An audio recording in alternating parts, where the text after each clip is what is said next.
하나님 말씀 느헤미야 2장 11절부터 20절입니다. 느헤미야 2장 11절부터 20절 한 절씩 교독하겠습니다. 내가 예루살렘에 이르러 머무른 지 사흘 만에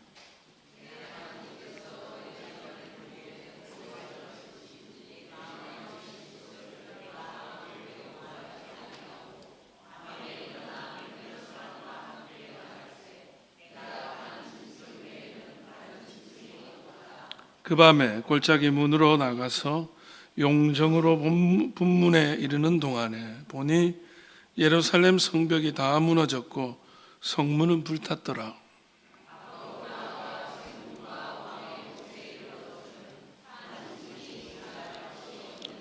그 밤에 시내를 따라 올라가서 성벽을 살펴본 후에 돌아서 골짜기 문으로 들어와 돌아왔으나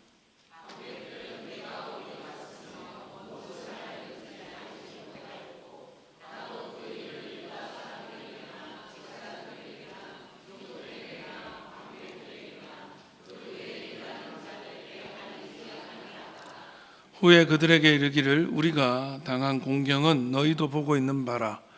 예루살렘이 황폐하고 성문이 불탔으니 자 예루살렘 성을 건축하여 다시 수치를 당하지 말자 하고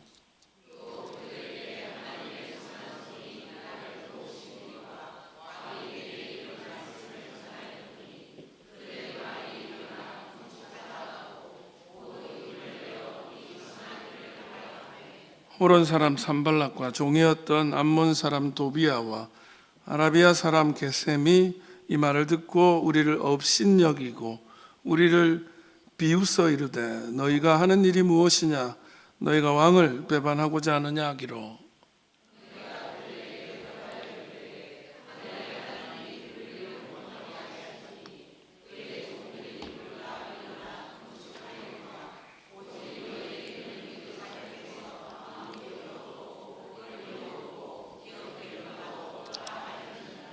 아멘. 이 시간 이 말씀으로 비전의 성취를 위해 이런 제목으로 하나님 말씀 나누겠습니다.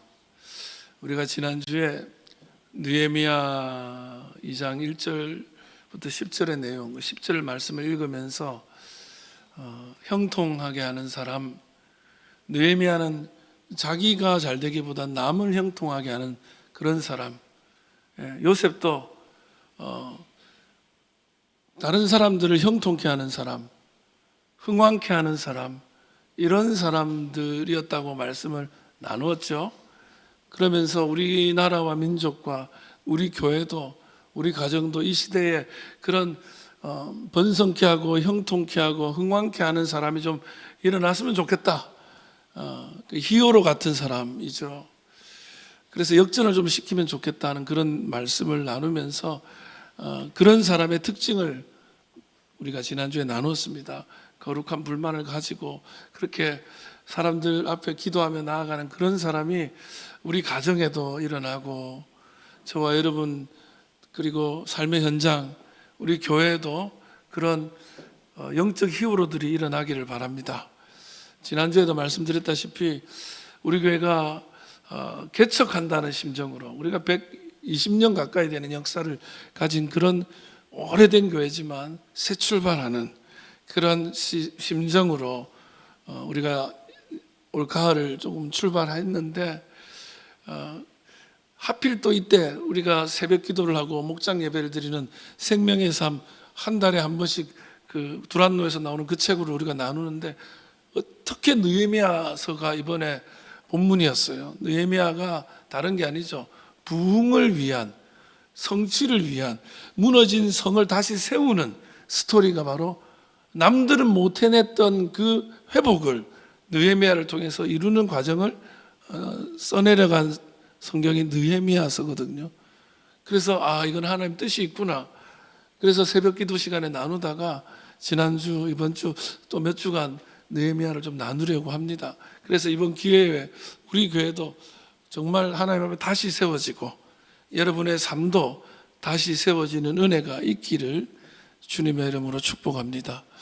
오늘 제목이 비전의 성취를 위해, 그런데 비전의 성취를 위해, 어떤 비전이 우리말로 하면 꿈이라고도 할 수 있겠고, 소원이라고도 할 수 있겠고, 그 소원이 저 성이 지어졌으면 좋겠다는 소원이 성취되기 위해서는 뭐가 필요할까, 이런 내용들을 나눕니다. 사실 성경에는 이 비전이라는 말을 소원이라는 말로 많이 사용하고 있습니다. 하나님은 일하실 때 우리에게 소원을 주시고, 그게 이제 비전인 거죠. 그리고 하나님의 역사를 나타내십니다. 빌립보서 2장 13절인데요. 한번 읽어보겠습니다. 시작. 너희 안에서 행하시는 이는 하나님이시니 자기의 기쁘신 뜻을 위하여 너희에게 소원을 두고 행하게 하시나니, 그랬어요. 그러니까 나한테 소원을 하나님이 주시는 거예요. 하나님의 기쁜 뜻을 이루기 위해서. 그러면 내가 소원을 이루어 가면서 하나님의 역사를 나타낸다는 거예요. 저는 우리 안에 그 멋진 주님이 주시는 소원, 비전이 임해서 그 소원이 이루어짐이 바로 하나님의 영광이 되고 하나님의 일하심이 되기를 축복합니다. 느헤미야에게 있어서 비전, 소원은 뭐냐? 성벽을 재건하는 거였어요. 여러분, 근데 다른 말로 바꾸면 집을 짓는 거거든요. 집을 짓는 게 뭐 대단한 비전이겠습니까? 뭐 누구나 하는 거 아니에요? 그러나 이게 집을 짓는 게 그냥 비전으로 된 게 아니라, 이 집을 짓는다는 건 뭐냐면 다시 하나님의 영광을 돌릴 수 있도록 하나님의 성전을 세우고, 뿐만 아니라 그동안 하나님의 이름을 손가락질했던 그런 사람들에게 당했던 수치를 벗어버리고 회복되는 과정이 집 짓는 것이라는 이름으로 드러난 것일 뿐이에요. 그 진짜 비전은 뭐냐? 다시 하나님께 영광 돌리고 우리가 당했던 수치를 벗어나는 것, 느헤미야의 비전이에요. 여러분, 우리도 그저 그냥 개척한다 이런 마음이 아니라 우리가 다시 주님께 크게 영광 돌리는 교회, 뿐만 아니라 우리가 그동안 일어났던 모든 아픔들도 다 벗어버리고 하나님께 영광 돌리는 그런 새 시대를 열어가는 복된 때가 이때가 되기를 주의 이름으로 축원합니다. 여러분에게 심겨져 있는 꿈도 소원도 그렇게 이루어짐으로 영광 돌릴 수 있기를 바랍니다. 그래서 여러분, 느헤미야는 기도했죠. 여러분, 비전이라는 건 뭐냐면 기도가 비전을 낳는 겁니다. 느헤미야가 문제를 발견했어요. 고향 땅이 엉망이래요. 이걸 어떻게 할까 근심하고 있는 사람이 아니라 기도했죠. 그 기도가 비전을 낳게 되는 거예요. 여러분, 기도를 열심히 하면 하나님이 비전을 우리 속에 잉태시킵니다. 그러니까 이런 거예요. 머리에서 나온 건 비전이 아니에요. 생각으로 나온 건 비전이 아닙니다. 기도에서 나온 게 비전이에요. 그래서 기도해 보신 분은 알아요. 기도를 하다가 보니까 평소에 내가 생각하지도 않았던 어떤 마음이 내 안에 생기기 시작해요. 평소에는 그런 생각을 해본 적도 없는데 갑자기 기도하다 보니까 그게 내 뜻이 되는 어떤 것들이 생겨요. 이게 비전입니다. 그냥 내 머리로 내 생각으로 하는 거는 그냥 자기 뜻이지. 하나님의 비전, 하나님이 우리에게 주시는 소원은 기도하다가 생기는 거죠. 그런데 이렇게 하나님이 비전을 주시고 소원을 주시면 하나님은 어떻게 하시느냐? 여러분, 응답하시되 넘치도록 응답하시는 분인 줄 믿습니다. 그러니까 느헤미야가 왕한테 이제 소원을 얘기했잖아. 나 고향 땅에 돌아가서 다시 고향 땅을 재건하고 싶습니다라고 왕한테 얘기를 하면서 이런저런 요구를 하죠.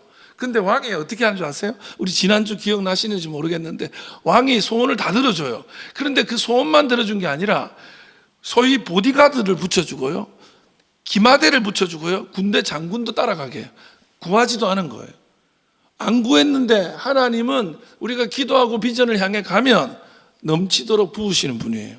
시편 23편에 내 잔이 넘치나이다, 내 잔이 간당간당하나이다가 아니에요. 그 하나님의 비전을 따라가고 그 비전을 향해 내가 뜻을 합해서 가면 넘치게 하십니다. 저는 여러분의 삶도 플러스 알파를 주시는 하나님을 경험하기를 축복합니다. 우리 교회가 이때 그 넘치게 하실 주님을 함께 경험하는 복된 시간이 되기를 원합니다. 자, 그러면 하나님이 원하시는 일이야. 하나님이 준 소원이야. 그래서 하나님이 이제 도와주셔. 그러면 나는 이제 됐나? 이게 기도 응답이야. 하나님이 기뻐하셔. 그러면은 하나님이 다 일해 주실 거니까 하나님께 맡기고 나는 가만히 있으면 되나요? 아니죠. 여러분 있잖아요. 하나님은 소원을 나한테 주셔서 그 소원을 통해서 내가 일하게 하십니다. 그 소원을 이루기 위해서. 그러면서 하나님의 일을 하나님은 하시는 거예요. 내가 하는 거예요. 비전을 이루는 건 내가 이루는 거예요. 여러분, 우리는 하나님의 비전에, 하나님의 꿈에, 성취의 도구인 줄 믿습니다. 내가 이루어 가야 돼. 그래서 저는 하나님의 도구라는 말을 좀 쓰기보다는 하나님의 연장이라는 말을 자주 써요. 하나님의 연장. 여러분, 연장이 뭐죠? 어떤 일을 할 때 사용하는 도구들, 망치, 드릴, 이런 거 다 연장이잖아요. 근데 이 연장이라는 말이 한국말에는 나의 연장, 나의 확장, 그 연장이라는, 그죠? 그러니까 우리는 하나님의 연장이 뭐냐면 하나님의 손의 연장이야. 하나님의 손이 되는 거야. 그래서 내 소원이 이루어지고 내 꿈이 이루어지는 것을 통해서 하나님이 소원을 이루고 꿈을 이루시는 줄 믿습니다. 그래서 드릴인 내가 일해야 돼. 연장인 내가 일해야 돼. 그러면 어떻게 해야 내가, 하나님의 연장인 내가 그 비전을 이루어 갈 수 있느냐? 어떤 지혜로 성취를 이루어 갈 것인가? 어떤 꿈이 있다면, 어떤 소원이 생겼다면 그것을 이루기 위해서 뭘 해야 될까? 특별히 우리 예수사랑 큰잔치 총동원 전도 주일이 있는데 한 명이라도 전도하고 싶어, 우리 식구 좀 모시고 가고 싶어. 그럴 때 우리는 어떻게 해야 될까? 그런 것에 대해서 오늘 앞으로 계속 나누겠지만 그 비전의 성취를 위한 길을 좀 나눌게요. 첫 번째 뭐냐면 마음만 앞세우지 말라는 거예요. 같이 합시다. 마음만 앞세우지 말자. 이건 마음이 너무 앞서가면요 일을 그르칩니다. 사실 열정이 있을 때는 막 이 혈기 충만하고 열정 충만할 때는 마음이 앞서다 보니까 먼저 뭐든지 하려고 해. 그러다가 실수하죠. 오늘 본문 11절 읽어볼게요. 시작. 내가 예루살렘에 이르러 머무른 지 며칠 만에? 사흘 만에. 느헤미야가 동족을 위한 그 뜨거운 사랑으로 자기가 왕의 최측근이야. 왕궁에 사는 사람이야. 권력을 누릴 만큼 누리는 사람이야. 그런데 이런 사람이 그걸 다 버리고 자기 고향 땅의 회복을 위해서 여기까지 온 거예요. 그것도 군인들을 끌고 찾아온 거예요. 그때 어떤 마음이 생기냐면 큰 소리 치면서 내가 왕의 허가를 받고 모든 일들에 대한 위임을 받고 여기 왔으니 같이 성벽을 건축하자 이러면서 홍보하고 사람들한테 알리고 먼저 착수하려고 할 수도 있을 거예요. 그래서 여러분, 열정이 있고 애정이 있는 사람은 서두르거든요. 일을 빨리 하고 싶거든요. 제가 목회를 해보니까 처음 목회 시작하니까요, 뭔가 빨리 하고 싶어. 뭔가 빨리 하고 싶어. 그런데요, 여러분, 때로는 숨을 쉬어야 돼요. 심을 쉬고 가는 거예요.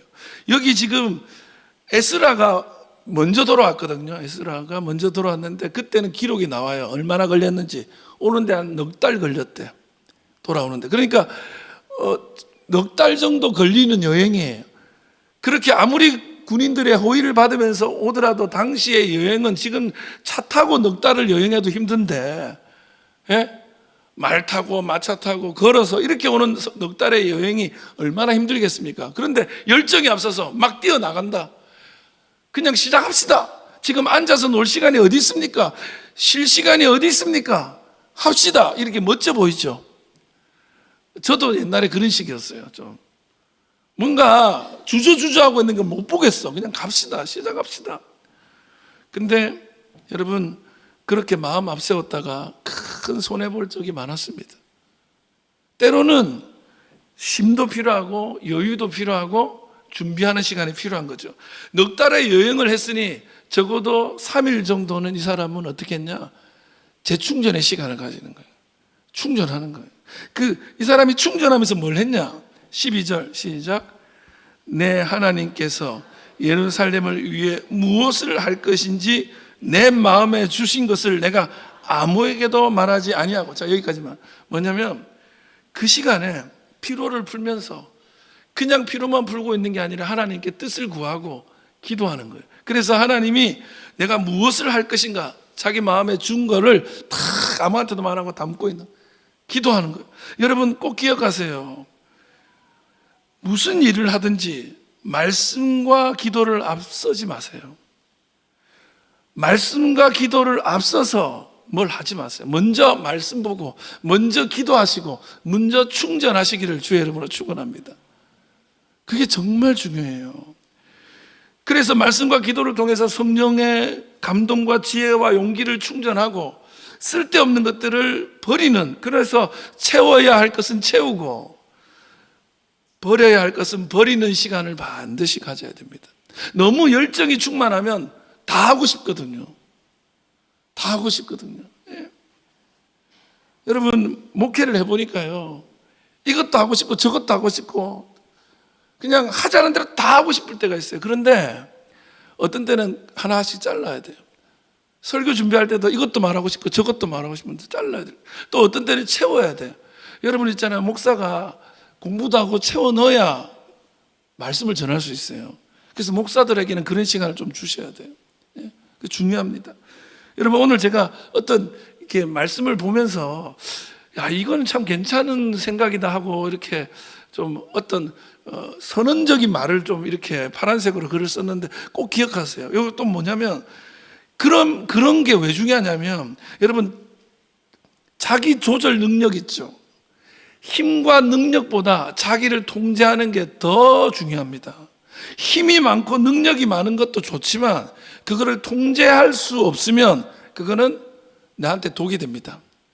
미국 메이저리그 야구 선수들 중에 강속구 투수들이 많습니다. 160, 180, 165 이렇게 던지는 선수들 나와요. 근데 미국 메이저리그에 격언이 하나 있는데 힘은 스피드한테 지고 스피드는 제구력한테 진다는 말이 있어요. 그러니까 160km, 165km 던지는 선수가 있는데 이 선수가 컨트롤이 안 되는 거야. 스트라이크를 못 던지는 거야. 공은 빠르게 오는데 원하는 곳에 못 던져. 지금 미국 메이저리그 최고 이슈가 되는 선수 중에 오타니 선수라는 선수가 있고 또 하나 선수가 있는데 145km인데 지금 미국의 다승 선두권에 날 145km면요 미국 투수 중에 하위 30% 안에 들어가는 겁니다. 엄청 느린 선수야. 근데 이 선수는 제구력이 정확한 거예요. 컨트롤하는 거예요. 자기가 가지고 있는 실력을 정확하게 컨트롤하니까 힘을 가지고 스피드를 가진 사람보다 나은 거예요. 근데 우리는요 그걸 컨트롤하는 훈련을 좀 해야 돼요. 예. 제가 마귀가 어떻게 하는지 가만 봤더니 우리가 서두르게 하고 마음을 막 분주하게 하고 너무 많은 것을 하게 만들어요. 그래서 컨트롤을 못하게 어떤 때는 이렇게 제거해야 되거든요. 최근에 전 세계적으로 이슈가 되고 있는 넷플릭스의 어떤 프로그램이 하나 있는데 제가 이번 주에 얘기하려 했더니 지난 금요일 날 우리 전도사님이 먼저 했어. 그 프로그램을 황마 세리마. 근데 내용은 다르더라고. 다행히 뭐냐면 이 흑백 요리사라는 거예요. 흑백 요리사. 이 흑백 요리사 요리 대결인데 흑수저와 백수저라고 개념을 잡은 거예요. 흑수저는 말이 흑수저지 한국의 신흥 요리의 강자들이야. 한 80명대. 이분들이 나름 자기 세계가 있는 사람이나 아직 이름이 덜 알려졌어. 근데 백수저 20명은 세계적으로 유명한 미슐랭 원스타 이런 사람부터 해가지고 우리나라에 제일 유명한 한식, 중식, 양식 이런 요리사들인 거예요.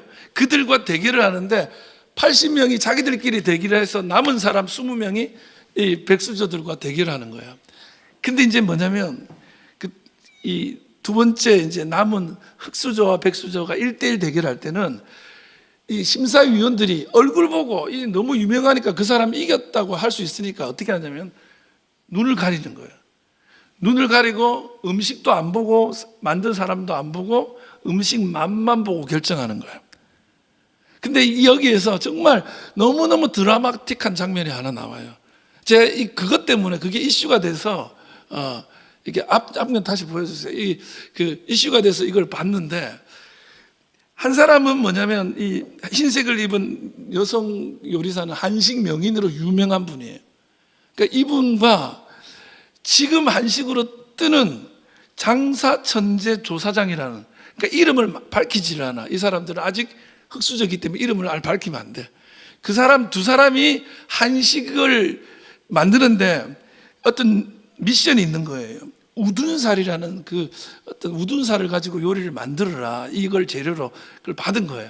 근데 결과물을 봤는데 너무너무 비교가 되는 거예요. 한 사람은 딱 밀고 나오는데 요만한 국그릇에 국 하나 딱 올라가 있는 거예요.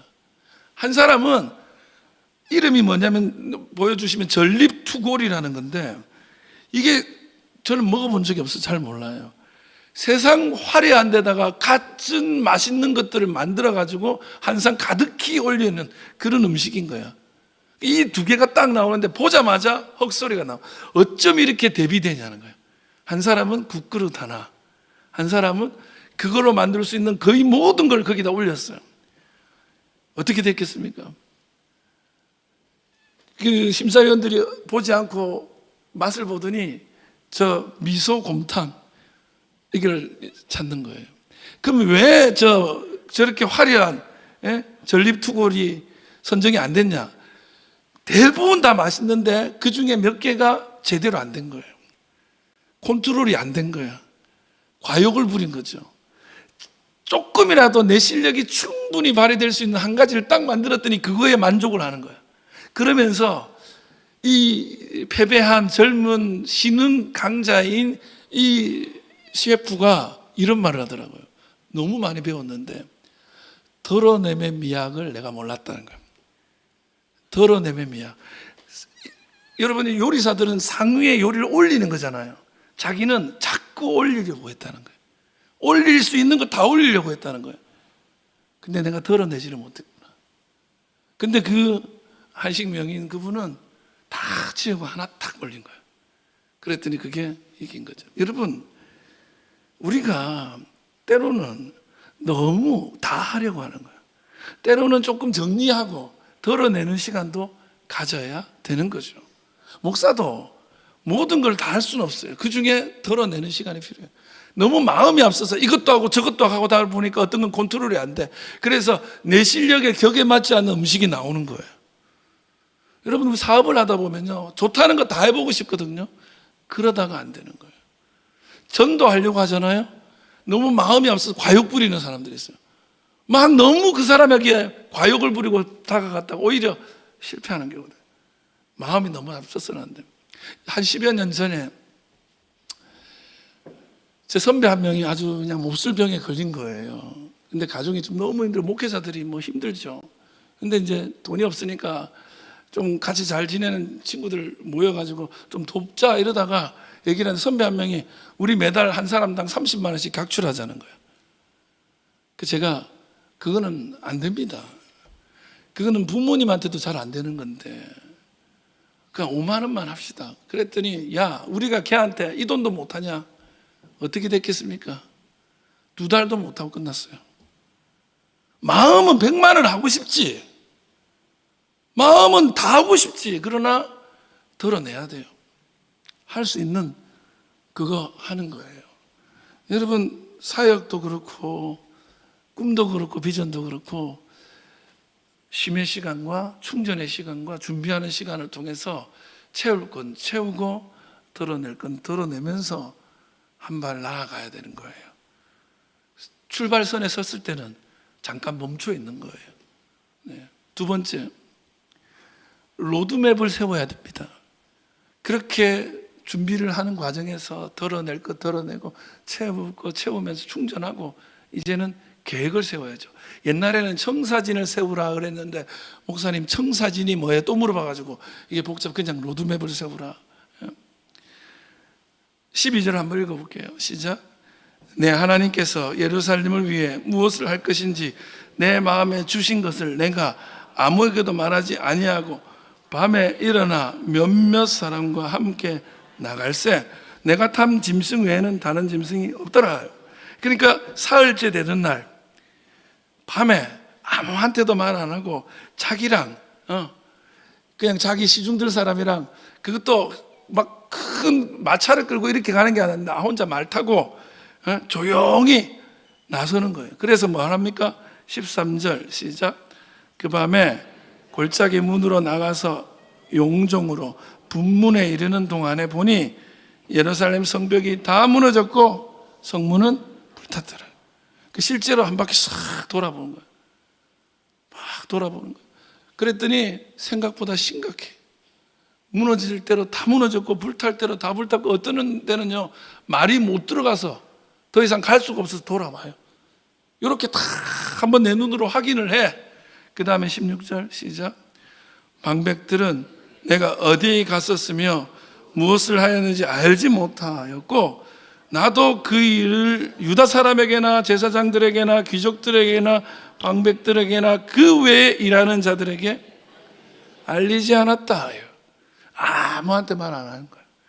본 거를 가만히 그날 밤에 무슨 일을 했는지도 말 안 하고 무슨 생각을 했는지도 말 안 했어요. 느헤미야가 그렇게 큰 꿈을 가지고 성벽 재건을 위해서 그 사이에 준비를 안 했겠습니까? 적어도 5달 이상 기도하면서 준비한 내용이었고 여기 오는 동안은 생각 안 했겠습니까? 그러나 실제 자기 눈으로 보러 가는 거예요. 그러면서 다시 계획을 제대로 세워가는 거예요. 여러분, 자기는 이 동네가 어떤 상태인지 이 얘기로만 들었거든요. 보고서로만 받았거든요. 대충은 알거든요. 그러나 실제 성취하는 사람은 눈으로 확인하는 거예요. 제대로 자기가 현실에 맞게 보는 거예요. 이게 어떤 상태인지 정확하게. 그래서 좋은 리더들은요 보고서만 보지 않습니다. 실제 자기가 봐요. 그래서 실제 고수가 보면 그때 옛날에는 안 보였던 게 보여요. 담임 목사 때는 전도사 때, 부목사 때 안 보이는 게 보입니다. 리더가 되면 리더여야 보이는 게 있어요. 그래서 쓱 보면 이렇네. 내가 들었던 거랑 좀 다르네. 알게 되는 거예요. 여러분, 로드맵이라는 말이 있어요. 다 아시죠? 로드맵이라는 말은 운전하는 사람들이 길을 알 때 보는 지도예요. 로드맵, 길 지도. 이걸 보고 여기서 이쪽 방향으로 가고 여기서 톨게이트를 타서 어디로 가고 어디서 나온다 이런 계획을 딱 세우면서 보는 거죠. 요즘엔 내비게이션이 알려주잖아요. 근데 이게 웃기는 게 옛날에는 그렇게 안 해서 지도를 봐야 되는데 운전도 옛날에는 사람 성향 따라요. 저 같은 사람은 어떻게 하냐면 일단 출발이에요. 뭐 가는 거야. 뭐 이렇게 가. 그러면 전주 쪽으로 가면 되겠지. 어떻게 가. 그런데 이제 갈 때는 어떻게 갈더라. 올 때 못 와가지고 헤맬 때가 많아요. 근데 제가 전에 있었던 능곡교회라고 아주 큰 교회잖아요. 그 기사 집사님이 3분이 계셨는데 그 집사님들 중에 한 분은 세상 처음 가는 길도 너무너무 잘 찾는 거예요. 진짜 너무 놀라웠어요. 그래서 어느 날 저는 길 치니까 그분이 세상 신기한 거예요. 도대체 어떻게 그렇게 길을 잘 찾습니까? 그러니까 그분 대답은 하나예요. 그 지도 보고 간다고. 출발하기 전에 지도를 쫙 보는 거예요. 그럼 여기서 나가서 여기서 들어가서 이리 가면 되고 대충 그 동네 가면 이정표 보면 된다. 딱 이렇게 나오는 거예요. 너무 단순하지만 지도를 통해서 계획을 딱 세우는 거예요. 여러분, 우리도 마찬가지예요. 비전의 성취를 위해서는 지도를 그릴 줄 알아야 돼요. 그래서 30대 당신의 로드맵을 그려라 하는 책이 있어요. 30대. 이 책의 내용은 뭐냐면 성공이 한순간에 이루어지는 게 아니다는 거예요. 성공은 과정을 통해서 이루어져 가는 건데 그 과정에 합당한 지도를 그려라 이런 내용이고 성공한 사람과 실패한 사람의 차이는 그 지도가 있냐 없냐의 차이래요. 그러면서 그럼 어떻게 그 지도를 그려야 되나 하면서 4가지 정도를 크게는 알려주는데 그 2가지가 뭐냐면 아주 감동적이었어요. 처음에 첫 번째가 뭐냐면 먼저는 당신의 위치가 어딘지부터 말해라는 거예요. 그러니까 내가 어디로 가려면 내가 지금 어디 있는지를 알아야 돼요. 그래서 현실을 파악하는 게 제일 중요하다는 거예요. 내 수준이 어느 정도인지. 이렇게 취업을 해도 자기 수준도 모르고 아무 때나 막 가는 친구들이 있다는 거예요. 내가 이 정도면 되나? 근데 아직 충분하지 않은데 과욕 부리는 사람 많죠. 자기 수준을 알고. 그러니까 우리가 어떤 상태인지를 알기 위해서 느헤미야가 나선 거잖아요. 보러 간 거예요. 그리고 또 하나가 뭐냐면 성공을 위한 경력 지도를 그려야 된다. 경력 지도. 내가 꿈이 이만큼이 있는데 그 꿈을 이루기 위해서 자격증이 필요하면 어떤 자격증을 가지고 어떤 경험을 하고 어떤 사람과 관계를 가지고 현실적인 커리어를 만들어 가야 된다. 그러니까 꿈이 있으니까 그 꿈을 향해 그냥 무작정 돌격하는 게 아니라 그 꿈에 합당한 자기 커리어를 만들기 위해서 가장 현실적인 자격증이 필요하면 그 자격증 공부를 이제부터 언제까지 해야 된다. 이런 구체적인 계획을 짜야 된다는 거예요. 대부분 제일 문제가 뭐냐면 계획을 짜긴 하는데 현실에 맞지 않고 자기 수준에 맞지 않는 계획을 짜는 거예요. 건축을 해보니까 딱 알겠더라고요. 우리 교회가 건축을 하는데 처음에 조감도부터 그렸거든요. 조감도 이렇게 그러니까 이미지를 완전히 다 그리는 거야. 그래픽으로. 부산대학 다니는 친구한테 돈을 주고 딱 그림을 그려줬어요. 이렇게 해달라고 제가 보여줬어요. 지금 그 그림 보신 분은 많지는 않을 텐데 얼마나 멋진지 몰라요. 사각형으로 쫙 올라가가지고 한쪽 벽은 유리로 착 돼 있고 사람들이 막 너무너무 멋있어. 있을 거 다 있고 막 야 이 꿈 이렇게 많이 이루어지. 그렇게 걸어놓고 기도실에 걸어놓고 기도했거든. 이제 실제 시작하는데 뭘 해야 돼요? 설계 도면을 그리잖아요. 이것도 안 되고 저것도 안 되고 그것도 안 되고 현실에 맞추려고 하니까 다 안 되는 거 투성인 거야. 다 줄었어. 그 다음에 뭘 해야 돼요? 우리 수준에 우리 형편에 안 되는 것도 자르기 시작하는. 그러니까 교회가 모양이 점점 이상. 그리고 가만 보니까 처음에 꽂던 그 지도 있죠. 그 조감도 우리 교회 땅에는 못 짓는 거예요. 땅보다 커 수준이. 그렇게 아니고. 그러니까 이게 너무 컸던 거야. 그런데 실제화 시키면서 만들었더니 당초 생각했던 거와 전혀 다른 모습이었어요. 그런데 그렇게 해도 요건 안 돼요 이러더라고요.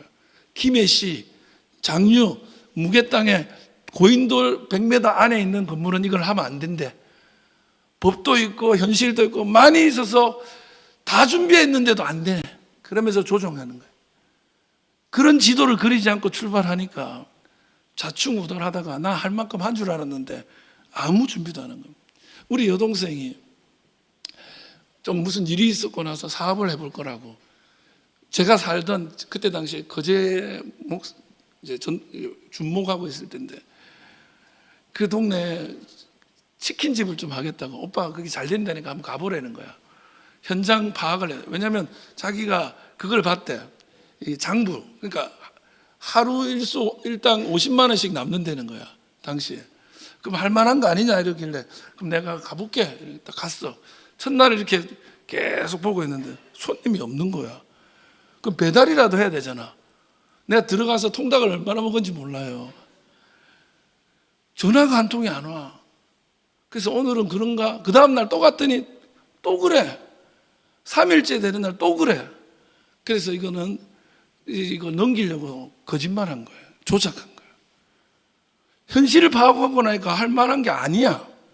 현실에 맞게 준비를 해야 되고 실제로 보면서 준비를 해야 되고 그 계획을 가지고 내 수준에 맞게 내가 걸어갈 수 있는 그림을 그려야 되는 거예요. 이거 없이 안 된다. 전도요 마찬가지예요. 계획 없으면 안 됩니다. 그래서 총동원 전도주일 옛사람 근잔치 이런 거 하면 이때는 이렇게 좀 하세요. 초청을 이렇게 하세요. 그런 계획도 가르쳐 주는 거예요.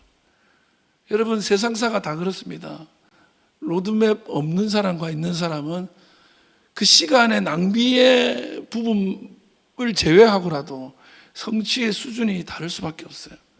우리 교회가 이렇게 함께 로드맵을 세우고 새롭게 시작하기 위해서 여러 가지 그림을 그리고 여러분들과 함께 하기를 원하는 거죠. 여러분 아름다운 집을 지어갈 수 있기를 축복합니다. 로드맵을. 마지막으로 이게 이제 최근 들어서 이게 얼마나 중요한지 알았어요. 비전을 공유하라는 거예요. 나 혼자 하지 말라는 거예요. 이게 내가 가지고 있는 꿈이고 하나님의 뜻인데 사람들과 공유하지 않고 나 혼자 하나님 뜻이니까 간다고 되는 게 아니에요. 17절 한번 읽어봐요. 시작. 후에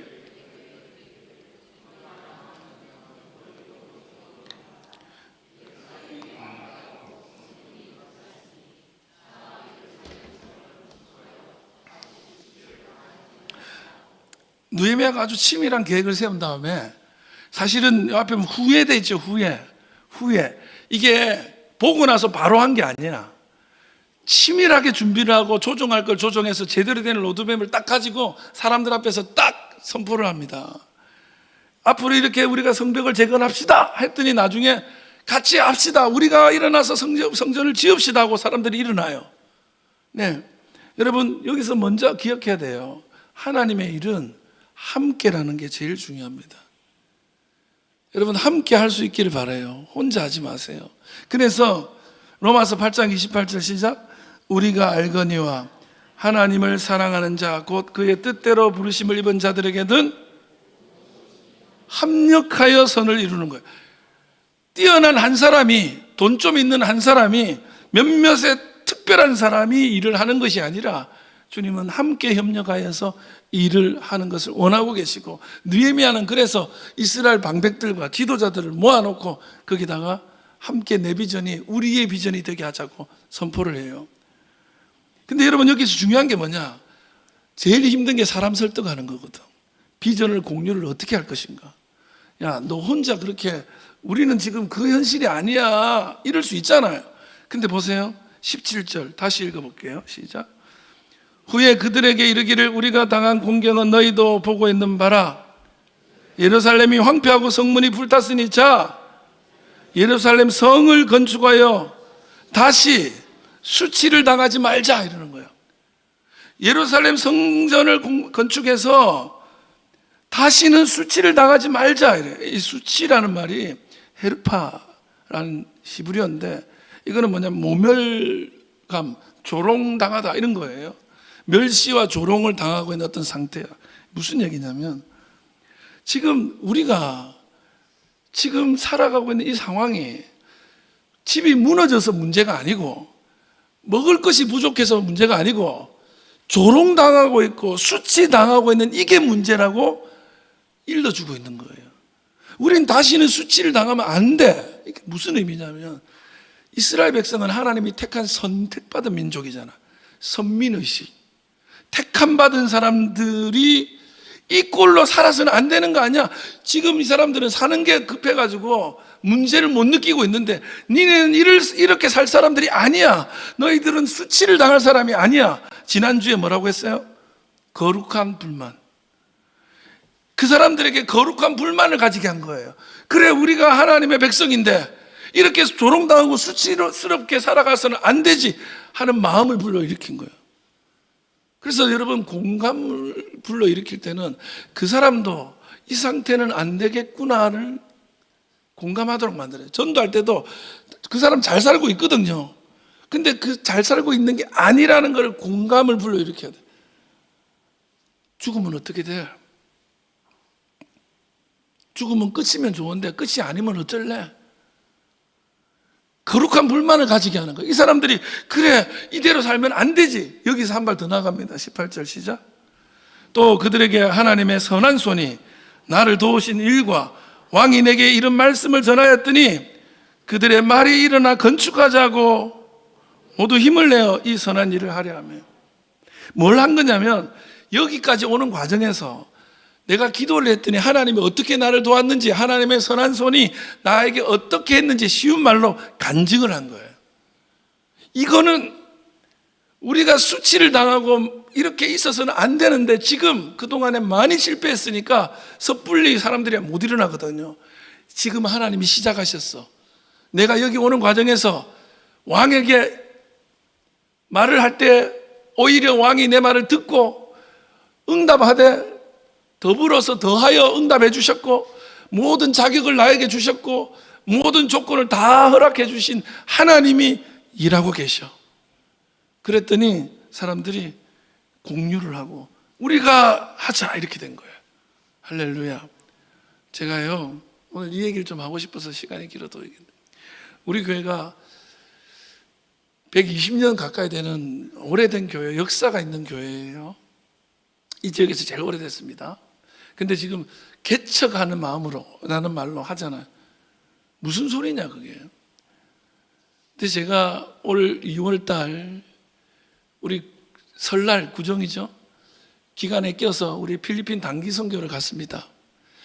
필리핀 단기 선교를 갔는데 그때 그 재정으로 그 필리핀에서 우리가 무슨 일을 할 수 있는지를 눈으로 보는 거예요. 너무너무 귀한 일을 할 수 있는 거예요. 정말 야, 이거 천국이 따로 없구나.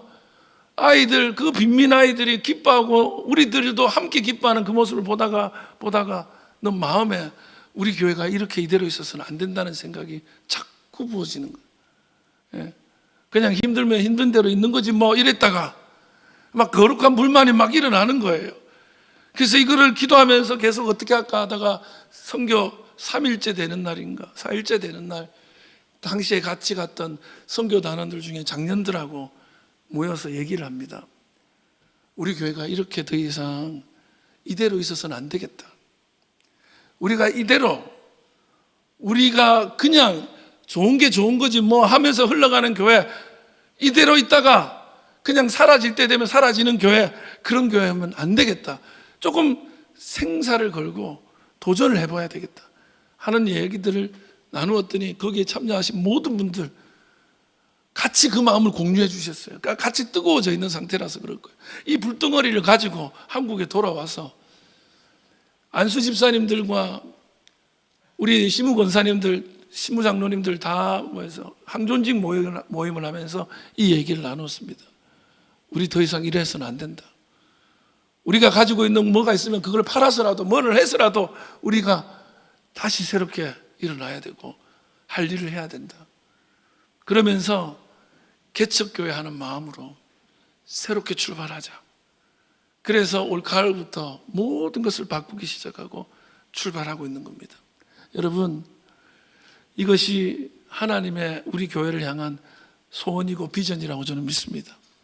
그래서 우리 교회가 함께 이 마음을 공감해서 나아가면 주님이 멋지게 이루어 주실 줄 믿습니다. 말씀 마치려고 합니다.